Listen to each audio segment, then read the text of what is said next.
A ver, solo Tlaxcala y la Ciudad de México son entidades más pequeñas que el estado de Colima. El estado de Colima uno supondría que por pequeño facilitaría el control de la seguridad, pero en realidad es todo lo contrario.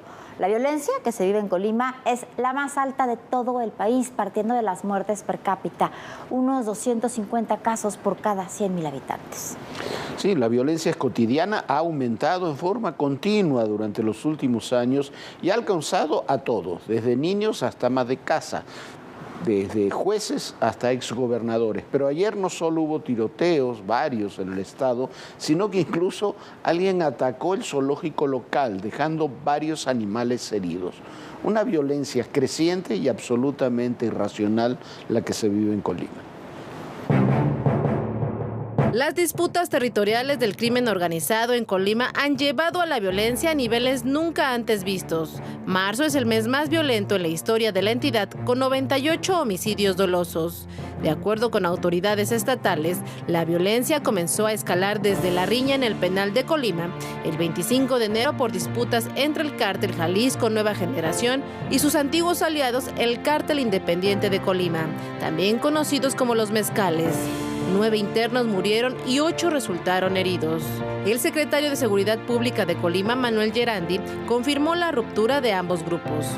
Otra pugna que se registró el 27 de febrero fue la masacre en el pueblo de San José García, Michoacán, donde la Secretaría de Seguridad Federal confirmó que el grupo criminal denominado Pájaro Sierra, que antes era aliado del cártel Jalisco Nueva Generación, mató a los asistentes de un sepelio.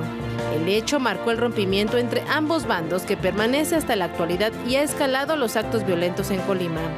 El 2 de mayo asesinaron al diputado local de Colima, Roberto Chapula de la Mora. 4 días después, el 6 de mayo, el cártel Jalisco Nueva Generación se atribuyó la ejecución y desplegó mantas en Mazmitla y la ciudad de Colima, donde declararon la guerra a los Pájaros Sierra y su líder Ernesto Mascorro, alias El Chaparro. Además, este fin de semana se registraron 13 asesinatos en Colima, entre ellos 2 menores y una mujer. El domingo 29 de mayo fue uno de los más violentos del año en el estado, con 7 homicidios vinculados a grupos del crimen organizado. Cifras oficiales revelan que desde que se desató el enfrentamiento entre el cártel Jalisco Nueva Generación y los Mezcales, ha habido 362 personas asesinadas.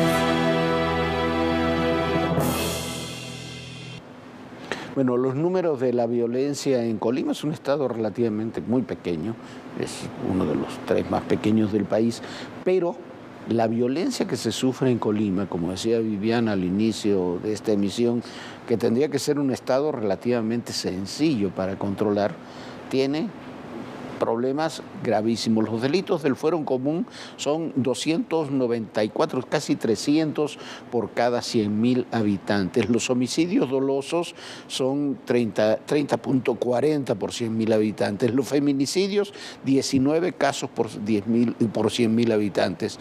Y las extorsiones, dicen ahí 5 casos, usted no le crea, estos son números oficiales.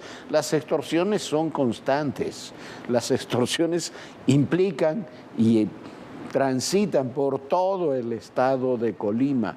Es un estado donde las extorsiones, los homicidios y la violencia ha sido altísima. ¿Qué es lo que ocurre en el estado de Colima? En realidad lo que está ocurriendo en Colima es una disputa interna de 3 grupos, no de 2 grupos, sino de 3 grupos distintos del cártel Jalisco Nueva Generación.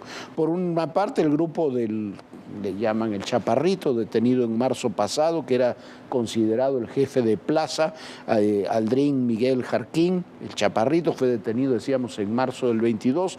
Por otra parte, este otro personaje, apodado La Vaca o La Bestia, no sé por qué será, mire usted la cara, que es el líder del cártel independiente de Colima, que es un grupo que se escindió, y otro personaje, Ernesto, no tenemos foto de él, Ernesto Mascorro, el Chaparro, está el Chaparrito y el Chaparro, son 2 personas diferentes, son 3 grupos que se disputan el estado de Colima. Ya le habíamos dicho que iba a haber, y Colima es la mejor demostración de ello, que está ocurriendo una disputa interna en distintos estados de grupos que se reconocen como parte del cártel Jalisco Nueva Generación. Colima es uno de esos estados en los que se había avanzado mucho. Hace algunos años, fin del gobierno de Calderón, principio del gobierno de Peña Nieto, se había erradicado de Colima a los dos grupos hegemónicos, a los Beltrán Leiva y al cártel de Sinaloa. Durante el gobierno de Peña Nieto se abandonó Colima. El gobernador abandonó Colima, el gobierno federal abandonó Colima y eso le abrió un espacio con los residuos que quedaron de los Beltrán Leiva y del cártel de Sinaloa al cártel Jalisco para apropiarse de Colima con toda la importancia que tiene para el tráfico de drogas, pero para muchas otras actividades, el puerto de Manzanillo. Eso es lo que está ocurriendo. Es un caso más, como ha ocurrido en varios otros puntos del país, de lugares donde se habían tenido avances y después sucesivas administraciones lo abandonaron. Bueno, eso Jorge, es lo que ocurre. ¿Te acuerdas? Desde la administración anterior, un poco antes, empezó esta violencia en Colima y el exgobernador lo que decía era: no es una violencia que tenemos aquí en Colima, vienen y nos echan a los muertos de Nayarit y por eso los están contabilizando. Fue una manera de evadir la realidad que sucedía en ese estado. No se ha tomado conciencia que esos muertos sí son personas que han sido asesinadas en ese estado, en Colima. Así que hay que poner atención. Si dejas pasar la violencia, simplemente empeora. Si se empodera a los grupos criminales porque no se les enfrenta, cada día va a haber más violencia, cada día va a haber más asesinatos. Y mientras tanto, en el otro estado del país, del otro extremo totalmente, Tamaulipas, se vive una doble guerra. Por una parte está la de los grupos criminales que han sufrido, sobre todo en el cártel del noreste, fuertes golpes por una y otra durísima guerra, para muchos simplemente sucia, entre los aspirantes a la gubernatura del próximo domingo. Tamaulipas se encuentra en el cierre de la contienda electoral. Las acusaciones han sido la constante en este proceso. Por un lado, el candidato de Morena al gobierno de Tamaulipas, Américo Villarreal, reiteró a senadores de ese partido las denuncias de una presunta intromisión del gobernador del estado, Francisco García Cabeza de Vaca, para favorecer al aspirante de la coalición PAN, PRI y PRD, César Augusto El Truco Verástegui. Mientras que Eduardo Gata Báez, presidente municipal de Victoria, volvió a ser citado para aclarar la propiedad de una camioneta de lujo presuntamente regalada por el empresario Sergio Carmona Angulo, acusado de traficar con combustible y asesinado en noviembre del año pasado. Sergio Carmona y su hermano Julio Carmona cobraron relevancia en las elecciones de 2021 al respaldar campañas políticas para renovar las 43 alcaldías, 9 diputaciones federales y el Congreso de Tamaulipas. Fueron denunciados por varios partidos de la oposición ante la Fiscalía Estatal, acusados de financiar de forma ilegal a varios candidatos. Antes, en 2016, los Carmona apoyaron a García Cabeza de Vaca para la gubernatura. Tras el asesinato de su hermano, Julio Carmona se entregó a las autoridades estadounidenses y se convirtió en testigo protegido. Por ello, ahora ha realizado señalamientos que involucran a políticos de Tamaulipas. En tanto, el dirigente nacional panista Marco Cortés denunció ante el INE la presunta entrega de dinero ilícito por parte de la familia Carmona Angulo a las campañas de los candidatos de Morena. Medios estadounidenses han revelado información sobre presuntas transferencias de los Carmona para financiar campañas. Otros señalamientos involucran a la columna Pedro José Méndez, grupo armado que en 2016 también apoyó a Cabeza de Vaca. El 30 de enero de este año, su líder Octavio Leal Moncada dio la orden a los habitantes de votar por los candidatos de su preferencia en los municipios de San Carlos, Villagrán, Mainero, Hidalgo, San Nicolás, Padilla y Güemes. Pobladores y autoridades locales aseguran que la columna armada Pedro José Méndez está vinculada al cártel del Golfo. De acuerdo con los reportes, es su brazo armado. Por lo pronto, la mayoría de los aspirantes en Tamaulipas han solicitado amparos en juzgados federales.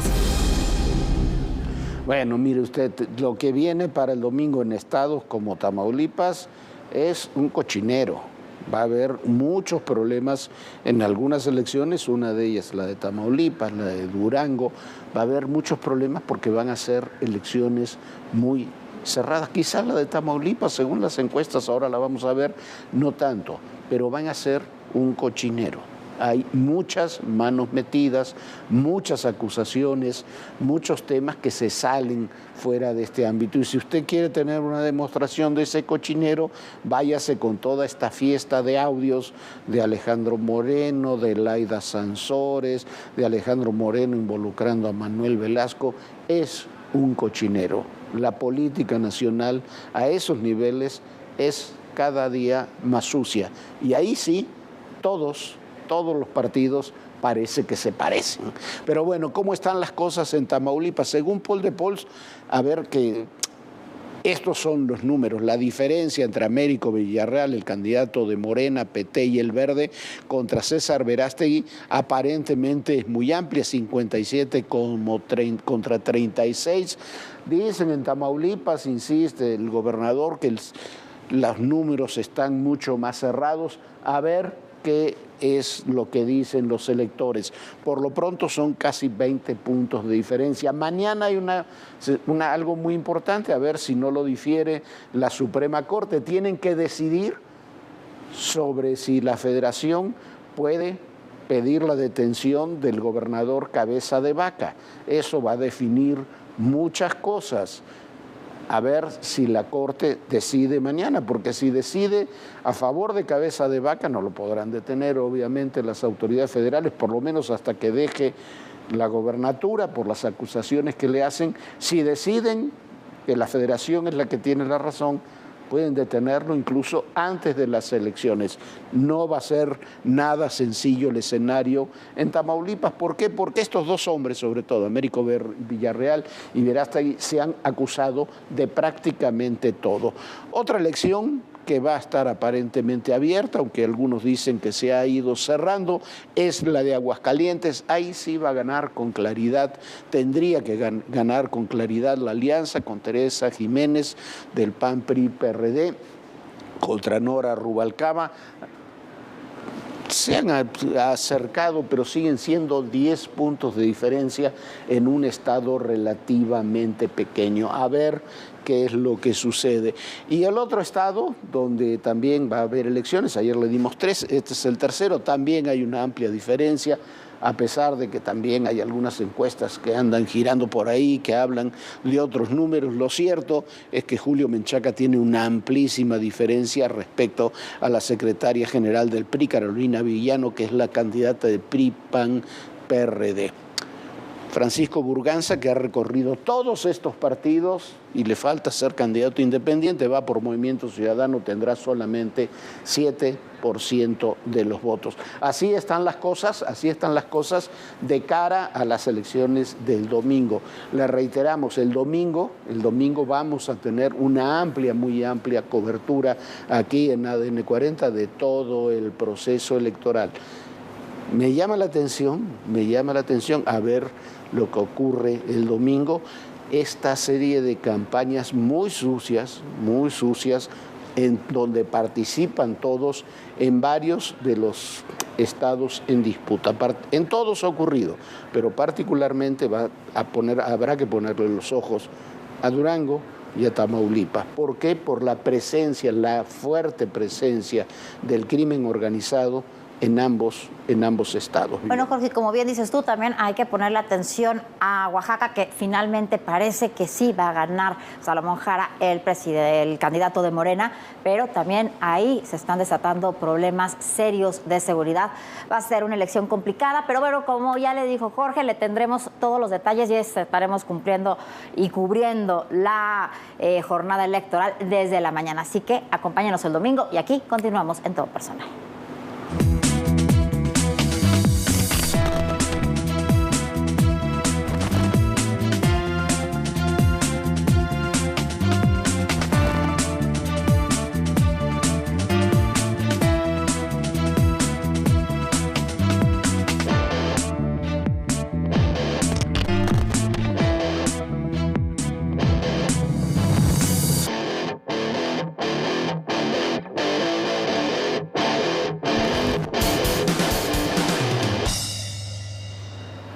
y el Tren Maya se tropieza cada vez con más problemas. Las prisas, el haber comenzado a construir sin tener un plan maestro, el cambio de trazos de las rutas, han llevado a serios retrasos, a lo que se ha sumado ahora numerosos amparos en los distintos tramos. Aunque sin duda los dos más importantes son los que van de Cancún a Playa del Carmen y el que va de Playa del Carmen a Tulum.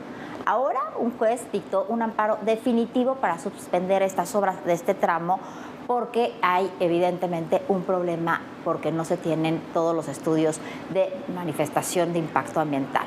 En la zona en la que mayor cantidad de afectaciones puede ocurrir, recordará usted, con numerosos cenotes en toda esta zona, hay restos arqueológicos, hay ríos subterráneos y bueno, esta fue la reacción del presidente López Obrador ante la prohibición judicial de seguir construyendo este proyecto del Tren Maya, este tramo que no cuenta hasta ahora con los registros de manifestación de impacto ambiental. Estamos seguros de que la obra va a continuar. Como no es mucho el tramo,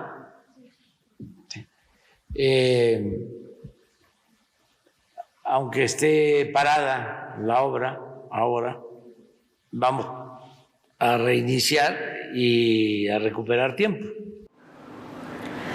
Bueno, está muy complicada esta situación, sobre todo lo que vemos aquí, el tramo que va de Playa del Carmen a Tulum, porque se han encontrado numerosos cenotes, no se hizo todo el estudio de impacto ambiental, pero además de todo hay un problema, los funcionarios que tienen que firmar estas manifestaciones de impacto ambiental no lo quieren hacer porque dicen que una vez que termine este sexenio, si llegan a firmar cuando hay problemas, cuando hay cenotes, cuando hay ríos subterráneos, cuando hay restos arqueológicos y ellos son los responsables de dar esos permisos, sin duda los pueden incluso meter a la cárcel. Ha sido un gran problema porque son los funcionarios encargados de dar estos permisos que han dicho una y otra vez que no lo quieren firmar, incluso se han asesorado de abogados, y otro es lo que se ordena desde Palacio Nacional, en donde se quiere construir este tramo a cualquier razón y pase lo que pase, pero bueno, tienen razón estos funcionarios. Finalmente, el sexenio se acabará y quienes firmaron, a ellos los pueden perseguir. Y bueno, es muy importante, es muy grande todo este tramo que se está haciendo, pero por ahí pasan casi todas las rutas arqueológicas, hay zonas muy importantes turísticas, pero sí, lo más importante y donde se han encontrado mayores problemas es en este tramo que va de Cancún a Puerto Morelos. No ha sido tan complicado, pero sobre todo el que va de Playa del Carmen a Tulum, que es el que está construyendo precisamente Fonatur.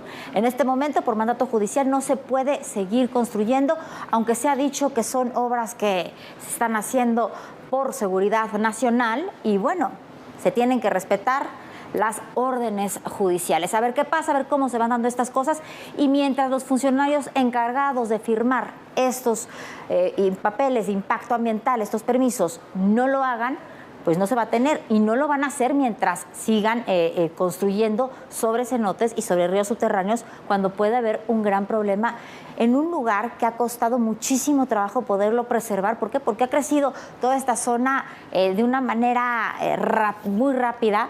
Hay que ver de qué manera se hace, controlada y bien, y bueno, con todos los permisos, Jorge. Sí, dice el presidente López Obrador, dice que es algo que está relacionado, que los que se oponen son hoteleros, con intereses de hoteleros, empresas extranjeras. Yo la verdad no he visto a las empresas extranjeras y a los hoteleros oponerse a ese tramo del tren o a la construcción del aeropuerto que está construyendo la Secretaría de la Defensa Nacional ahí en Tulum. Al contrario, en cierta forma los beneficia. Lo que se oponen es si se destruye todo el medio ambiente en una zona que vive en muy buena medida de ese medio ambiente. Esa es la realidad, eso es lo que se está discutiendo, eso es lo que hay que analizar. Y como decía Viviana, son muchos los funcionarios que tienen que firmar y hacer estos estudios de manifestación de impacto ambiental que no los quieren elaborar, o por lo menos los elaboran pero no los quieren firmar, o no los quieren firmar como se les piden. Hay todos los tramos del Tren Maya, tienen amparo, pero el más conflictivo es el que va de Playa del Carmen hacia Tulum. ese es el que va a tener mayores problemas. Ayer le decíamos que íbamos a hablar de las elecciones en Colombia. Ayer le dimos información muy rápida. Va a haber segunda vuelta en las elecciones en Colombia y se la disputan, la segunda vuelta va a ser el 19 de junio, se la disputan dos personajes que son anti-establishment. Por una parte, el candidato de izquierda es un ex militante de nivel medio, no fue dirigente, cuadro dirigente del M-19, de este grupo guerrillero que fue tan importante en una época ahí en Colombia, Gustavo Petro, con una retórica muy de la nueva izquierda esta latinoamericana que conocemos tan bien en México, y por otra parte Rodolfo Hernández, un empresario independiente que fue presidente municipal de Bucaramanga, una población ahí cerca del Caribe en Colombia, y que es un personaje muy extraño, inclasificable, con algunas ideas muy de derecha, algunas machistas, alguna vez alguien que le discutió lo cacheteó, pero paradójicamente, bueno, no tan paradójicamente, a mucha gente eso le gusta. Y hoy acaba de declarar que la posición ideal de las mujeres tendría que ser quedarse en su casa, pero ante los temores de ciertos sectores por la llegada de Petro y ante el desgaste de las fuerzas tradicionales que representa este hombre, Federico Gutiérrez, de centro derecha, que tenía apoyo de liberales y conservadores, de los viejos partidos liberales y conservadores, resultó que Rodolfo Hernández va a ser quien va a disputar con Petro la segunda vuelta el próximo 19 de junio, o sea, dentro de poco menos de 3 semanas. Federico Gutiérrez ya le ha dado el apoyo a Rodolfo Hernández. Hay un cuarto candidato, Fajardo se apellida, que tuvo solamente 4% de los votos que dejan libertad a sus electores. Si estos dos hombres suman sus votos y esos votos se reflejan en las urnas, ganaría Rodolfo Hernández las elecciones, y es otro de esos personajes impredecibles lo que puede hacer. ¿Por qué? Porque uno tiene 28%, el otro 24%, y Gustavo Petro tendría 40%. Las elecciones del 19 de julio van a ser muy cerradas. Pero todo esto tiene importancia con algo de lo que le hemos hablado en muchas ocasiones aquí, la importancia de la segunda vuelta. Somos el único país de América, junto con los Estados Unidos, que no tenemos segunda vuelta electoral. La segunda vuelta electoral es muy importante porque se producen este tipo de situaciones, donde un candidato gana, pero gana con un voto minoritario, y donde la mayoría del electorado termina siendo opositor a él. La segunda vuelta obliga a que la gente se comprometa de una u otra forma con otro candidato. Eso es lo importante y permite formar mayorías, aunque sean relativamente circunstanciales. Esa es la importancia de la segunda vuelta. A partir de ahí se pueden formar consensos, se pueden construir gobiernos. El problema es que en sistemas como el nuestro, muy probablemente, la elección de 2008 fue una excepción, donde el presidente López Obrador tuvo más de 50% de los votos. Desde la elección de Carlos Salinas hasta aquí, esas han sido excepciones. Entonces va a ser muy difícil que un candidato tenga más de 50% de los votos. Se necesita una segunda vuelta electoral. ¿Para qué?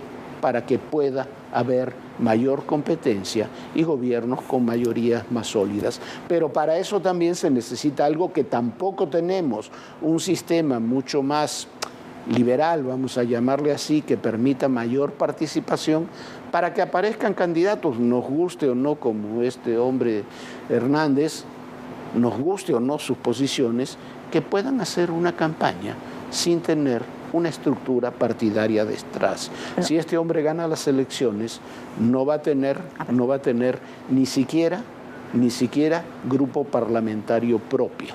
Así están las cosas. Hay que sacar enseñanzas de lo que ocurre en Colombia. ¿Por qué? Porque es un país que tiene muchos de los mismos problemas que tenemos nosotros. Jorge, pero además de todo, llama la atención, leyendo y viendo la biografía, por ejemplo, de Gustavo Pietro, es muy similar a la del presidente López Obrador.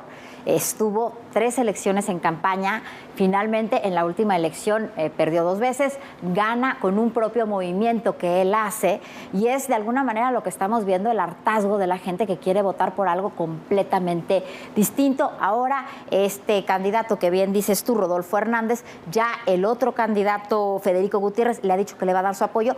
Cuando ganó Pietro, tiene más del 40% de los votos. El otro candidato tuvo el 20%, Rodolfo Hernández, el 20% de los votos. Ahora a ver qué pasa.